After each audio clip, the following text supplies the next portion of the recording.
वंदे मातरम बंकिम चंद्र चटर्जी ने लिखा था। उन्होंने इस गाने को लिखा, लिखने के बाद 7 साल लगे, उसके बाद ये गाना लोगों के सामने आया।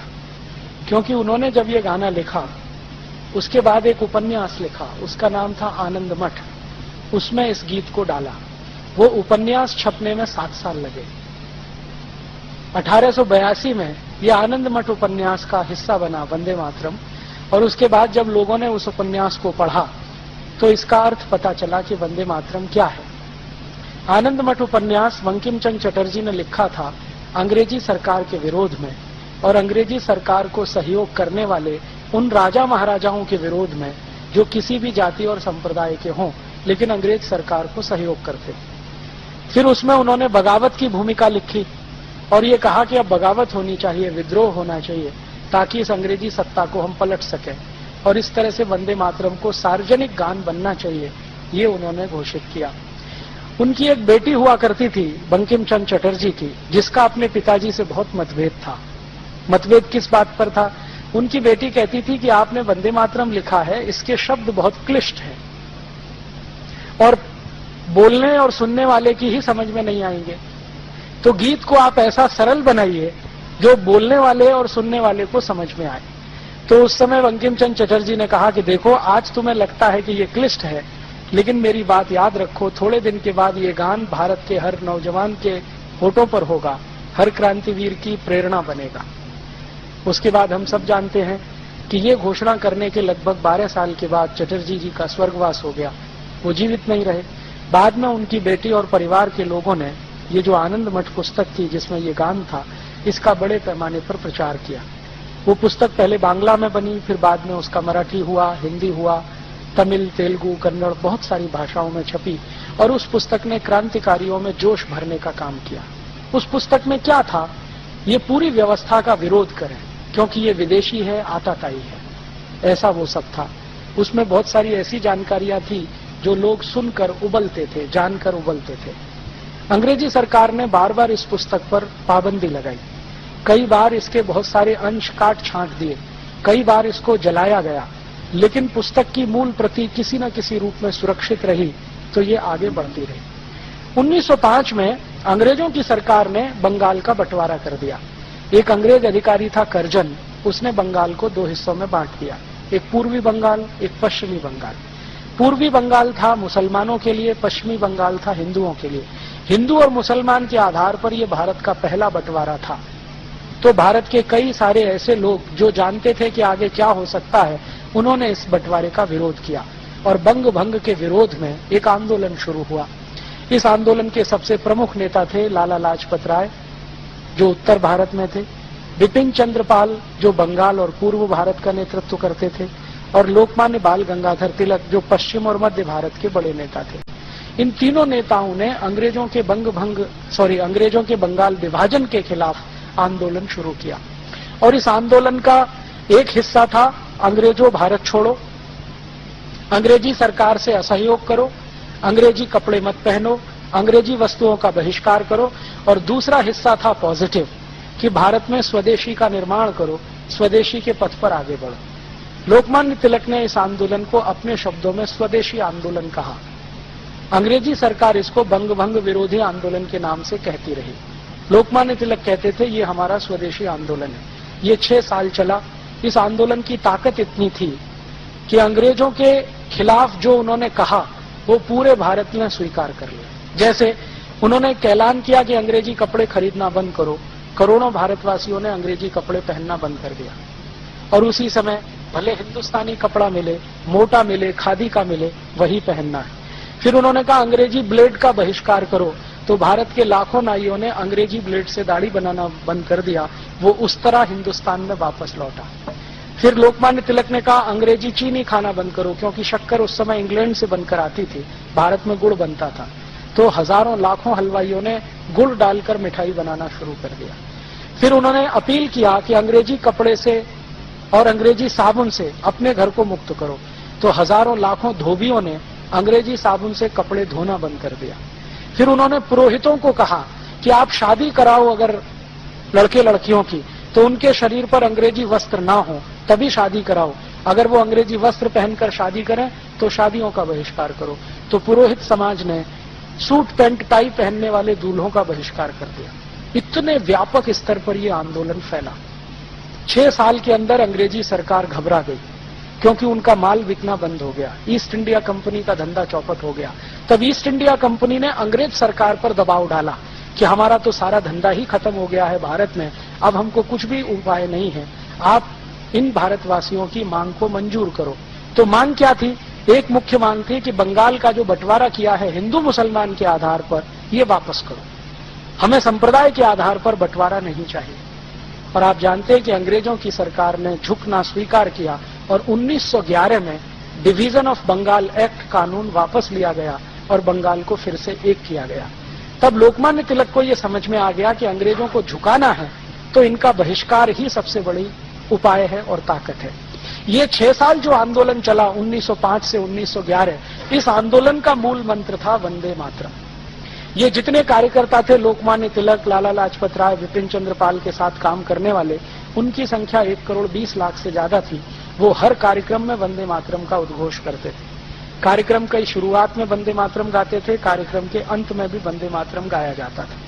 बाद में क्या हुआ कि 1911 में लोकमान्य तिलक और इन सब लोगों के दबाव में और बंगाल में इतना जबरदस्त आंदोलन हो गया, उसके दबाव में अंग्रेजों की सरकार ने भारत की राजधानी को कलकत्ता से दिल्ली शिफ्ट कर दिया।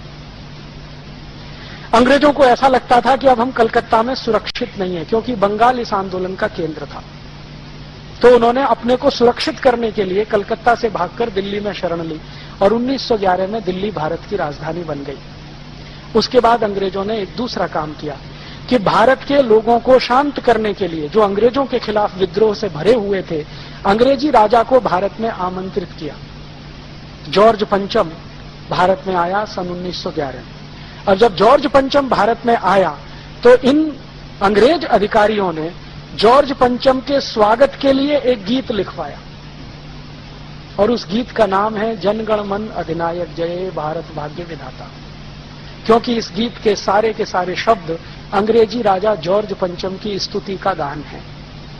जन गण मन अधिनायक, अधिनायक माने सुपर हीरो, भारत की जनता है, भारत के जो लोग हैं उनके तुम सुपर हीरो, तुम्हारी जय हो। माने कौन? जॉर्ज पंचम।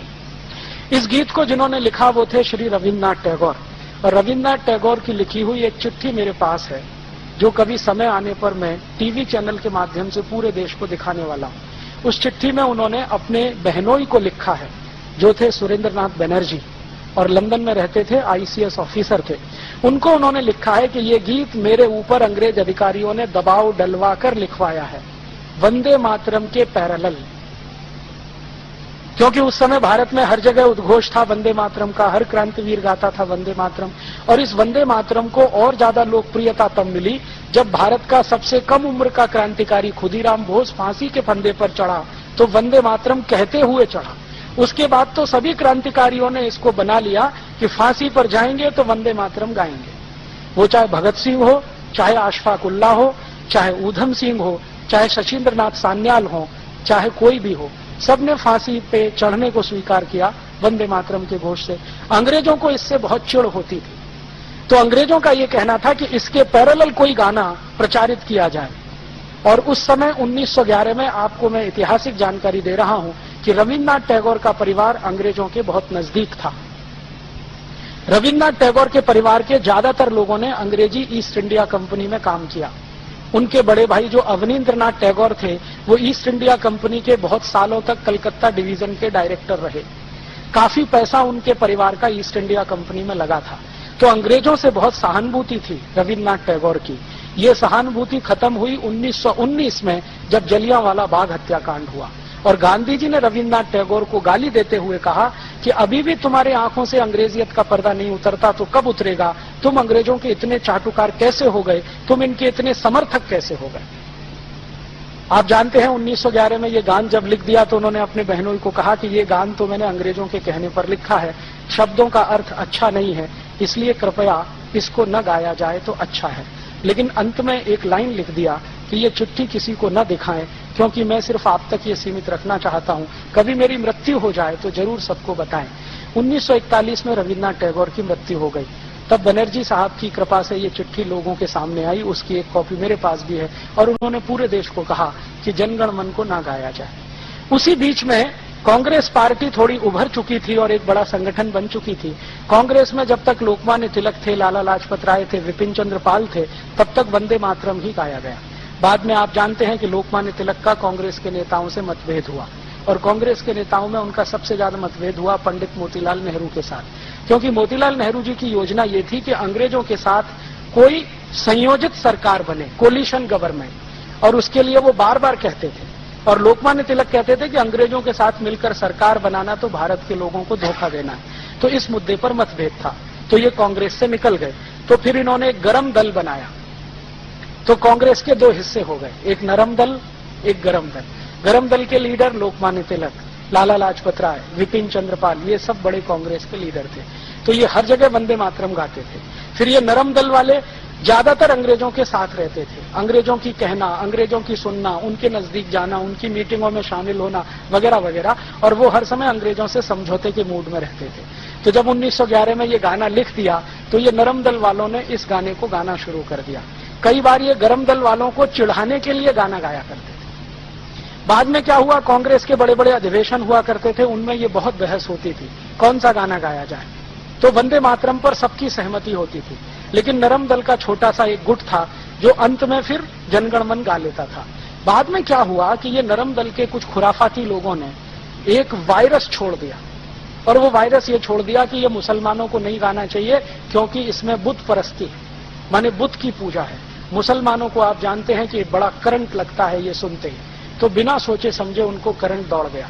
तो जो मुस्लिम लीग के नेता थे, चूंकि मुस्लिम लीग 1906 में बन चुकी थी और उसी के कहने पर बंगाल का विभाजन भी हुआ था, तो मुस्लिम लीग के नेताओं में करंट दौड़ गया। मोहम्मद अली जिन्ना जब इसके प्रेसिडेंट बने तो इन्होंने इसके खिलाफ बोलना शुरू कर दिया कि वंदे मातरम सांप्रदायिक गाना है, हम इसे नहीं गाएंगे। फिर इन्होंने क्या किया कि दुश्मनी निकालने के लिए जहां भी वंदे मातरम गाया जाता था वहीं पर जनगण मन गाते थे, जहां वंदे मातरम होता था वहीं जनगण मन होता था। तो एक तरह से जनगण मन और वंदे मातरम में कंपटीशन शुरू करा दिया। अंत में ये कंपटीशन इतना आगे बढ़ा कि 1941 में जब टैगोर जी मर गए तो भी ये सत्य उद्घाटित होने के बाद भी मुस्लिम लीग ने कहा हम तो यही गाएंगे। अब अंत में क्या हुआ, भारत आजाद हुआ 1947 में इसी झगड़े के साथ कि वंदे मातरम की जनगण मन, वंदे मातरम की जनगण मन। फिर ये कॉन्स्टिट्यूएंट असेंबली की बहस हुई जिसमें 319 लोग थे। इन सभी में एक को छोड़कर सबने माना कि वंदे मातरम ही होना चाहिए राष्ट्रगान। एक ने नहीं माना। वो एक कौन थे? पंडित जवाहरलाल नेहरू। उन्होंने नहीं माना। क्यों नहीं माना? तो वो कहते हैं कि मुसलमानों को इससे दुख होता है, उनके दिल को चोट पहुंचती है, तो हम क्यों गाएं इसको। माने हिंदुओं के दिल को चोट पहुंचे तो उससे कोई फर्क नहीं पड़ता, मुसलमानों के दिल को चोट नहीं पहुंचनी चाहिए। और नेहरू जी कहते थे कि इस समय मुस्लिम लीग की राजनीति चल रही है, भारत का बंटवारा किया है, इसका तोड़ करने के लिए मुसलमानों को साथ रखना जरूरी है, तो उनकी इन बातों को मान लेना ही अच्छा है। तो नेहरू जी बार बार यही तर्क देते थे। अंत में क्या हुआ कि सभी कॉन्स्टिट्यूएंट असेंबली के मेंबर्स ने कहा जी हमको तो ये बैठता नहीं है जनगण मन, तो फैसला कौन करे। तो गांधी जी के पास पहुंचे, तब तक गांधी जी जीवित थे। तो गांधी जी ने कहा कि जनगण मन के पक्ष में तो मैं भी नहीं हूं और तुम वंदे मातरम के पक्ष में नहीं हो, तो कोई तीसरा गाना निकालो। तो उन्होंने कहा आप ही निकाल के दे दो। तो गांधी जी ने एक गाना निकाल के दिया जो हमारा बाद में झंडा गान था, उसके पहले वो झंडा गान नहीं था। विजयी विश्व तिरंगा प्यारा, झंडा ऊंचा रहे हमारा, इसकी शान न जाने पाए चाहे आन भले ही जाए। ये जो गाना था गांधी जी ने कहा इसको बना लो, तो नेहरू जी उस पर भी तैयार नहीं। अब नेहरू जी का तर्क क्या था? नेहरू जी का तर्क था कि ये गाना ऑर्केस्ट्रा पे नहीं बज सकता और जनगण मन ऑर्केस्ट्रा पे बज सकता है। और जनगण मन आप जानते हैं अंग्रेजों का लिखवाया हुआ गीत था जॉर्ज पंचम के स्वागत के लिए। इसके एक एक शब्द को ध्यान दें। जनगण मन अधिनायक जय है, तुम्हारी जय हो, भारत भाग्य विधाता, तुम भारत के भाग्य विधाता हो। पंजाब सिंध गुजरात मराठा द्राविड़ उत्कल बंग, विंध्य हिमाचल यमुना गंगा, उच्छल जलधि तरंग, तब शुभ नामे जागे, हम तुम्हारे नाम की शुभकामनाओं के लिए तब शुभ आशीष मांगे, आशीष मांगते हैं, तुम्हारी जय हो जय हो जय हो। जॉर्ज पंचम ने जब ये सुना तो उसको अर्थ तो समझ में नहीं आया, फिर उसने इंग्लिश ट्रांसलेशन कराया तो जॉर्ज पंचम का स्टेटमेंट था कि इतनी खुशामद तो मेरी इंग्लैंड में भी कोई नहीं करता। बहुत खुश हुआ जॉर्ज पंचम। कौन है रविन्द्रनाथ टैगोर, बुलाओ मेरे पास लेके आओ। तो रविन्द्रनाथ टैगोर को परिचय कराया गया। अंत में जॉर्ज पंचम जब विदा हुआ तो उस समय की वो नोबेल प्राइज कमेटी का चेयरमैन भी था, तो उसने रविन्द्रनाथ टैगोर का नाम नोबेल प्राइज के लिए रिकमेंड कर दिया, क्योंकि वो उनके गीत से प्रभावित था। अब रविन्द्रनाथ टैगोर के लिए संकट खड़ा हो गया कि जिस गाने को वो खुद अच्छा नहीं मानते, दबाव में लिखा हुआ है, उसी पर नोबेल प्राइज मिल रहा है। तो उन्होंने अंग्रेजों से कहा कि कम से कम एक कृपा करो मेरे ऊपर कि पूरे देश में ये प्रचारित करो कि मेरी गीतांजलि पर ये मिल रहा है नोबेल पुरस्कार। तो हम सब जानते हैं कि गीतांजलि पर नोबेल प्राइज मिला है। गीतांजलि में कोई दम नहीं है कि उसको नोबेल प्राइज दिया जा सके। मैंने गीतांजलि कई बार पढ़ी है, ऐसा कुछ दम नहीं है। उससे ज्यादा अच्छी कविताएं इस देश में बहुत सारे कवियों की लिखी गई हैं, लेकिन छुपा दिया उन्होंने इसको और पूरे देश में प्रचारित कर दिया कि ये गीतांजलि पर मिल गया। वास्तव में हुआ ये था कि जॉर्ज पंचम का इतना चाटुकारिता भरा गान जो गा दिया, उस पर वो खुश होकर नोबेल प्राइज दे गया। गांधी जी को जब ये सच्चाई पता चली तो 1919 में जब जलियांवाला बाग हत्याकांड हुआ तो गांधी जी ने बहुत कड़क पत्र लिखा रविन्द्रनाथ टैगोर को, और वो पत्र आप पढ़ेंगे तो रो देंगे। इतनी गालियां सभ्य शब्दों में वो दे सकते थे, वो उन्होंने दिया। फिर खुद गांधी जी मिलने गए कि तुम अभी तक अंग्रेजों की स्वामी भक्ति में डूबे हुए हो, अभी भी उनका सहयोग कर रहे हो, ये हमारे भारत के लोगों को मार रहे हैं, काट रहे हैं, कब इनका साथ छोड़ोगे। तब रविन्द्रनाथ टैगोर ने अपनी उपाधियां वापस की और अंग्रेजी सरकार के खिलाफ उन्होंने लिखना शुरू किया। 1919 के पहले रविन्द्रनाथ टैगोर के लिखे गए लेख सब अंग्रेजी सरकार के समर्थन में हैं। फिर 1919 के बाद उन्होंने जो लेख लिखे हैं वो थोड़े थोड़े उनके विरोध में गए। तो जनगण मन ऐसा गान है जो उन्होंने लिख दिया जॉर्ज पंचम के लिए, और हम हिंदुस्तानियों ने पंडित नेहरू के कहने पर उसको राष्ट्रगान बना लिया। जबकि 318 सांसद, संसदीय समिति जो थी ना, कॉन्स्टिट्यूएंट असेंबली के 318 लोग वो कहते थे कि वंदे मातरम होना चाहिए, अकेले नेहरू जी कहते थे जनगण मन होना चाहिए। और नेहरू जी माने वीटो उस जमाने का। आप में से बहुत सारे बुजुर्ग जिन्होंने नेहरू जी को देखा है यहाँ हैं। नेहरू जी माने वीटो। नेहरू जी ने जो कहा वही कानून, नेहरू जी ने कहा वही आदेश, नेहरू जी ने कहा वही कैबिनेट का फैसला। और जो नेहरू जी ये धमकी दें कि मैं सरकार छोड़ रहा हूं तो पूरी कांग्रेस हिलना शुरू हो जाती थी। उस जमाने में India is Nehru, Nehru is India ये नारा, बाद में Indira is India, India is Indira ये नारा। तो इस तरह का वो था, जैसे नीरो के समय में, जैसे क्लॉडियस के समय में, वैसे ये। तो नेहरू जी का कहना माने अंतिम वाक्य तो कांग्रेस ने स्वीकार कर लिया कि भाई यही ठीक है। फिर इन्होंने तब तक इसको लटका कर रखा जब तक गांधी जी की हत्या नहीं हुई। गांधी जी की हत्या के बाद इसको पिटारे में से निकाल लिया और जनगण मन को राष्ट्रगान घोषित किया। अब विद्रोह की स्थिति ना आए पूरे देश में तो वंदे मातरम को राष्ट्रगीत का दर्जा दे दिया कि भाई ये भी चले और ये भी चले, वो जो क्या कहना, दोनों को संतोष रहे। तो ये है इतिहास। और आज हिंदुस्तान की सरकार ने एक सर्वे किया है पूरे हिंदुस्तान का, और वो रिपोर्ट अभी आई है थोड़े दिन पहले, अर्जुन सिंह की मिनिस्ट्री में है। वो रिपोर्ट में ये पूछा गया था भारत के लोगों से कि आपको कौन सा गाना ज्यादा पसंद है, जनगण मन या वंदे मातरम। 98.8% लोगों ने कहा है वंदे मातरम। फिर अभी थोड़े दिन पहले बीबीसी ने एक सर्वे किया है, ब्रिटिश ब्रॉडकास्टिंग कॉरपोरेशन। उन्होंने एक स्पेशल फीचर बनाया है वंदे मातरम पर, जो आजकल दिखाया जा रहा है लंदन में। तो बीबीसी ने एक सर्वे किया है कि जहां जहां भारतवासी रहते हैं दुनिया में, उनसे पूछा जाए तो उन सर्वे में से 99% लोगों ने कहा है वंदे मातरम। और बीबीसी के सर्वे से एक नई जानकारी मिली है कि दुनिया में सबसे लोकप्रिय गानों में वंदे मातरम दूसरे नंबर पर है। दुनिया में बहुत सारे देश इसको समझते नहीं है, लेकिन इसकी जो लय है ना और इसका जो संगीत है, वो कहते हैं कि ये हम में जज्बा पैदा कर देता है।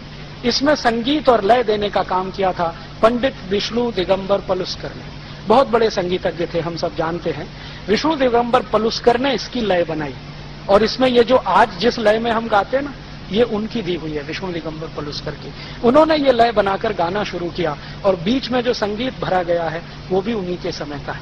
बाद में ये वंदे मातरम लता मंगेशकर ने गाया, आशा भोसले ने गाया। थीम वही है जो विष्णु दिगंबर पलुस्कर की है। तो ये इतिहास है वंदे मातरम का, और उसके साथ है जनगण मन का। अब हम तय करें क्या गाना है।